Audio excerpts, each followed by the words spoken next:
এখন যুবক ভাই, আপনার যে বক্তব্যটা হচ্ছে চাকরিজীবী ছেলে খোঁজে, বিষয়টা হলো অখালাকনাকুম আজওয়াজা, তোমার সঙ্গে আল্লাহ যাকে সৃষ্টি করেছে সে তোমার কপালে আসবে।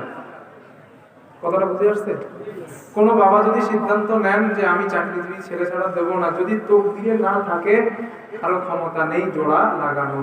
প্রিয় যুবক ভাই, তোমাদের চিন্তাধারা যেটা যে হুজুর আমরা কি করব এই চিন্তা করে লাভ নাই। এতটুকু ঈমান রাখো, বিশ্বাস রাখো, ওয়াখালাকনাকুম আজওয়াজা, রব তোমার জোড়া সৃষ্টি করেছে।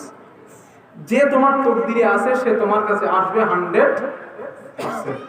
আর বাবা যারা আছেন, ছেলে পড়া সমর্থ হয়ে গেছে, যৌবন ভালো চাহিদা হয়ে গেছে, 24-25 বছর বয়স হয়ে গেছে, বিয়ে দিয়ে দেন। না হলে ওই সন্তান যত জিনার গুনাহ করবে, বাবা মা বিয়ে না দেওয়ার কারণে ওই সন্তানের জিনার 100% গুনাহ বাবা মার আমলনামায় আসবে। সাবধান হন। আল্লাহ কথাগুলো বোঝার তৌফিক দেন, বলেন আমিন।